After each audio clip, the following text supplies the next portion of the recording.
ऐसे वक्त में हमें भी अपने असराफ की कुर्बानियां याद आती है तो दुआए मगफिरत के लिए हाथ खुद ब खुद उठ जाते हैं। और दूसरी तरफ जब मुझे हिंदुस्तान के मुसलमानों के दर्दनाक वाक़या जुल्म और सितम की रोज़ाना सामने आती है तो खून के आंसू निकल पड़ते हैं और दिल से ऐसी आह निकलती है कि हमारे असराफ अकाबिर को इसका जरा बराबर इल्म होता तो खुदा की कसम हजरत इस मुल्क को अंग्रेजों की गुलामी से छुड़ाने की कोशिश न करते और हिंदुस्तान को आजाद कराने की जिद्दोजहद न करते।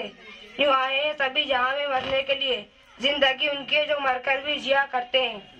हजरत, अंग्रेज मौकिस कहता है कि अंग्रेजों ने 14,000 उलमाओं को तख्तेदार पर लटका दिया। दिल्ली की चांदनी चौक से लेकर खैबर तक कोई ऐसा दरख्त नहीं था जिस पर उलमाओं की गर्दनें ना लटकी हुई हो। उलमाओं के जिस्मों को तांबे से ढाहा गया, उनको सुअरों की खालों में बंद करके जलते हुए तंदूरों में डाल दिया जाता था।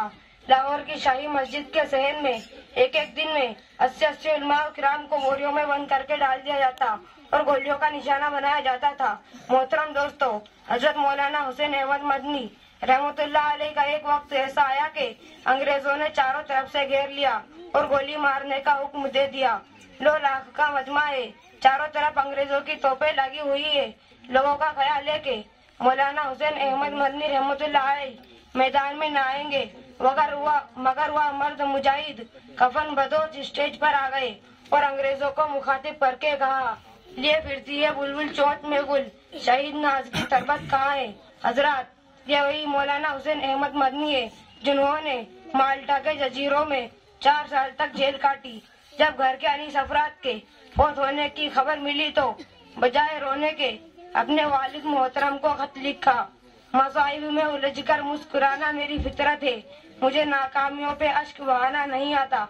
मिल्लत इस्लामिया के गयूर फर्जंदो, इस मुल्क के आजाद हुए 50 से ज्यादा साल हो गए, लेकिन अरबाब हुकूमत ने मुसलमानों के साथ किस तरह गैर मुसाविया रवैया इख्तियार किया।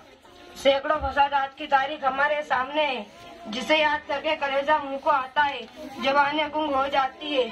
हाय एक ऐसी आजादी है जिसमें मुसलमानों की जान व माल महफूज नहीं। हमारे हुकूक को पामाल किया जा रहा है, हमारी आबादियों को वीरान किया जा रहा है, हमारे मसाजिद व मकातिब को मिसमार किया जा रहा है, कुर्बानी पर पाबंदी लगाई जा रही है। खुदाई कानून और कुरानी दस्तूर और मुस्लिम पर्सनल्लाह में तरमीम की जा रही है, लेकिन अरबाब एक तरह को आगाह करते हैं कि मुसलमान सब कुछ बर्दाश्त कर सकता है, मगर खुदाई कानून और मुस्लिम पर्सनल्लाह में जर्रा बराबर भी दखल अंदाजी बर्दाश्त नहीं कर सकता।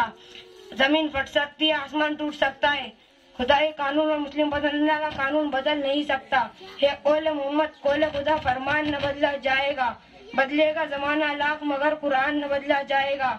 बाहर के हिंदुस्तान को आजाद कराने में हमारे अशराफ अकाबिर का बड़ा किरदार रहा है और अंग्रेजों की जंजीरों से छुटकारा बड़ी मुश्किल से हाथ आया है। हमारे ऊपर लाजिम है कि उन अशराफ अकाबिर को हमेशा दुआए खैर में याद रखे और अल्लाह से दुआ करे कि हमारे मुल्क हिंदुस्तान को नापाक लोगों की साजिशों से बचाए।